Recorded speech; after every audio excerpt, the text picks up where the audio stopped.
Hablemos entonces de algunas definiciones de mecánica de fluidos y empecemos con densidad. La densidad se define como el cociente entre la masa y su volumen. Es lo más normal denotarla como una letra griega que se llama ρ, o en muchas ocasiones en el colegio, dentro de los libros, pues simplemente escriben D, ¿sí? Pero también se llama ρ. Y densidad, pues es igual a, ya lo dije, al cociente entre la masa y el volumen, y está en unidades de kilogramos sobre metro cúbico, de gramos sobre centímetro cúbico, de kilogramos sobre litro. En esta tablita encontramos algunas sustancias, las cuales podemos ver el etanol, el hielo, el agua, el mercurio, el oro y la leche, cada una con sus respectivas unidades. Miremos entonces que la densidad del agua es mayor a la densidad del hielo y del etanol, pero es menor a comparación del mercurio, el oro y la leche. Y el mercurio y el oro tienen altísima densidad.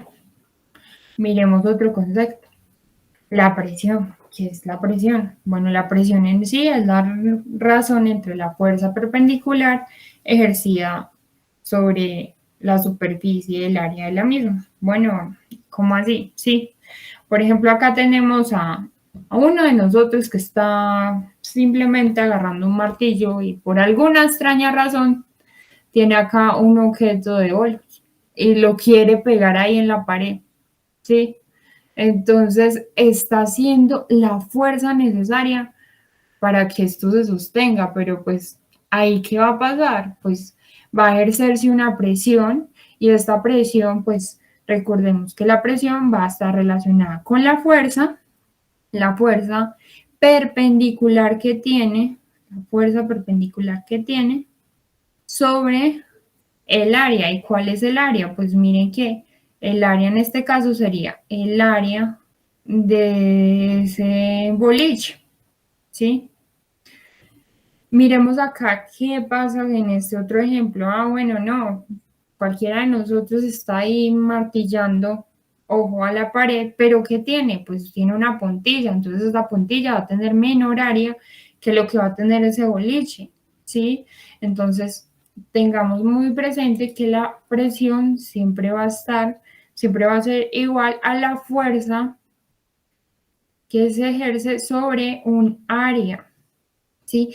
¿Cuáles son las unidades de presión? Las unidades son pascales, la unidad de manera general. También existen otras presiones como otras unidades como lo que es PSI, que es la presión libra sobre pulgada cuadrada.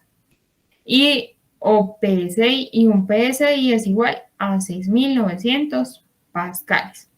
Existe otro tipo de presión, pero la vamos a ver más adelante. Continuamos entonces con otra definición, que es la presión en los líquidos, ¿sí? Como vemos acá, en este contenedor, pues hay agua, hay un líquido en particular. Y yo quiero analizar cuál es la presión que hay en ese líquido, ¿sí? Contenido en ese tarro, por ejemplo. Entonces, la presión en un punto del interior de un líquido que está en reposo es proporcional a la profundidad que tenga. Esta profundidad entonces va a estar relacionada con la altura, por ejemplo, de la altura contenida del líquido total, por ejemplo, H1, ¿sí? Si se consideran dos líquidos diferentes, entonces acá tenemos un líquido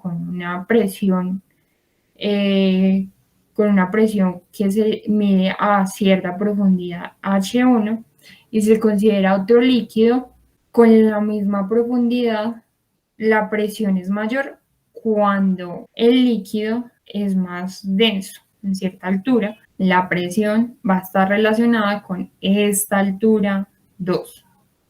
Ahora, importante tener en cuenta lo que está subrayado en rojo.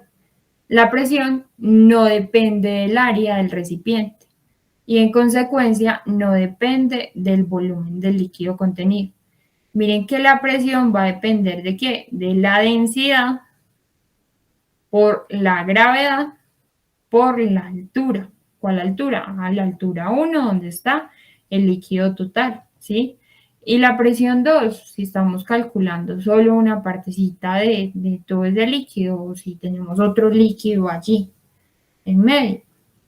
Entonces, la presión 2 va a ser igual a la densidad por la gravedad por esa altura 2.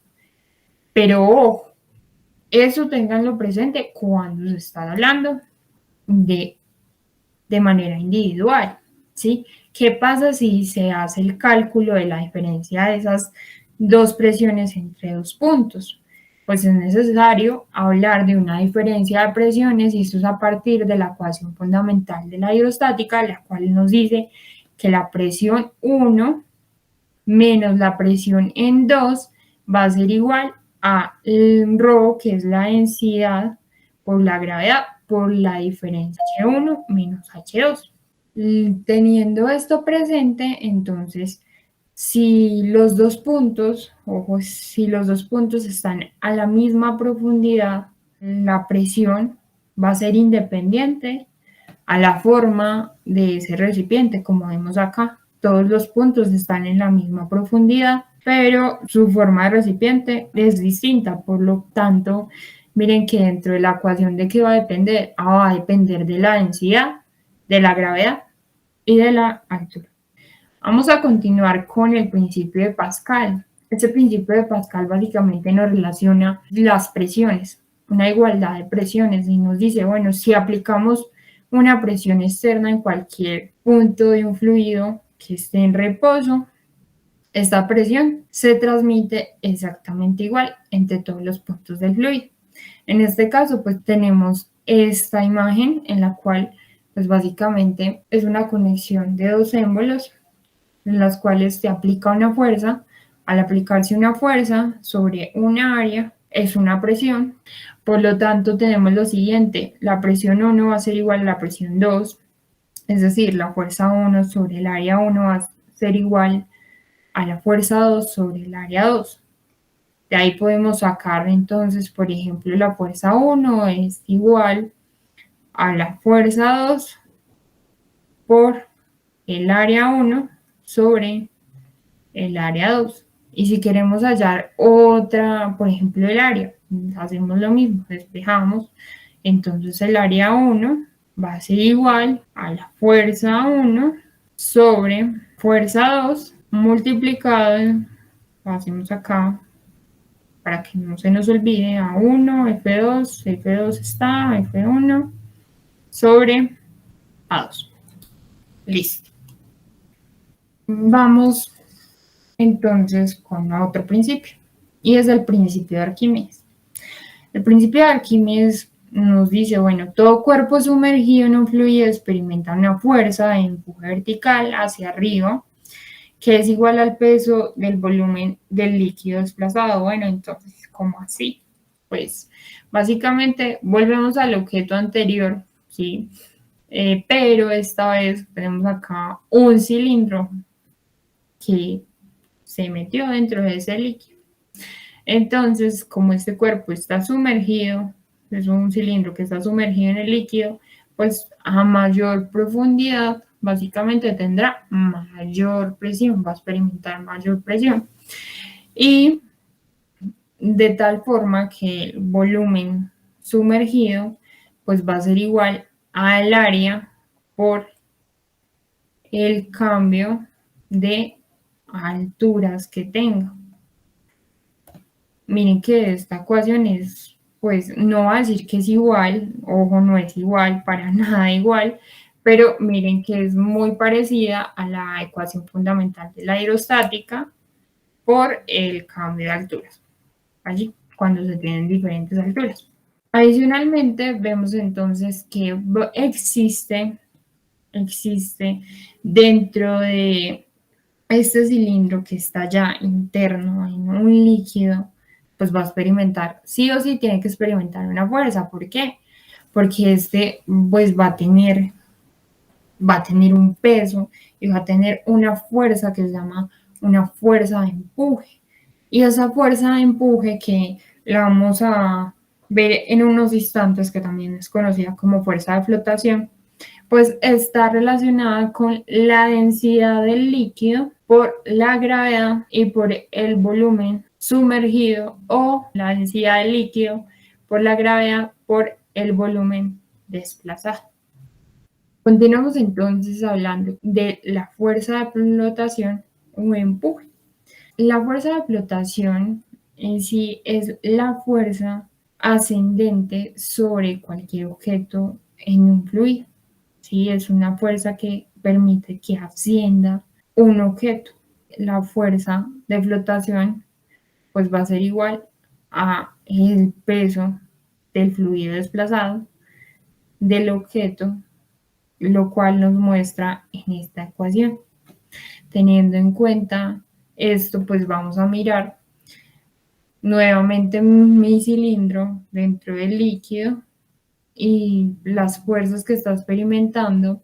Cada una de ellas, miremos que las fuerzas, acá está experimentando una fuerza F2 relacionada con una presión 2 y un área, y esta a su vez pues va a ser igual a una altura 2 por la densidad, por la gravedad, por la altura, donde la altura 2 no es la altura completa, sino la altura a la cual llega el cilindro.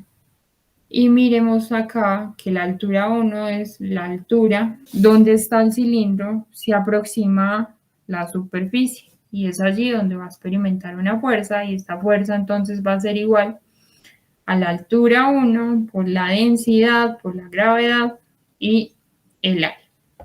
¿Listo? Si queremos entonces hallar, en este caso, la fuerza de flotación, pues va a ser igual a la resta de estas dos fuerzas. Miremos entonces lo que les decía, los casos de la fuerza de flotación o empuje, cuando el peso pues es mayor o menor. Entonces, básicamente tenemos tres casos. Los tres casos son: el primero, cuando la fuerza del peso es mayor que el empuje. ¿Qué pasa cuando la fuerza del peso es mayor que el empuje? Observen acá que lo que está pasando es realmente que la pelota se está hundiendo. Acá vemos un caso en donde desciende, se hunde, pero si el peso es menor que el empuje, pues eso quiere decir que va a ascender, o sea que ahí está flotando. Hay una flotación, acá el cuerpo está flotando, y si el peso es igual al empuje, diremos entonces que está en equilibrio.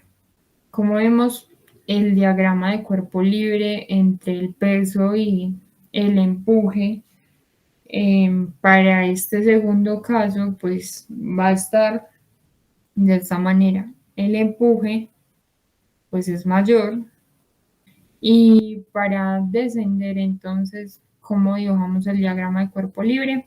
La flechita de peso debe ser mayor a la del empuje. Bueno, lo que les decía ahorita, que hay otro tipo de presión, y esta presión es nada más y nada menos que relacionada con la presión atmosférica. Indiscutiblemente es muy, muy importante esta presión. ¿Por qué? Acá, si estamos, por ejemplo, a esta altura, pues va a ser distinta que cuando estemos en la playa, o que cuando estemos en Bogotá, por ejemplo. Entonces la presión es la presión atmosférica es bastante importante. De hecho, también se relaciona con la cantidad de oxígeno que recibimos. Entonces, básicamente la presión en Bogotá, para tener un punto de referencia, que se encuentra a 2.600 metros sobre el nivel del mar, va a ser menor la de Cartagena. Acá ya nos están dando las unidades en kilómetros. Perdón, porque no se ve ahí la M.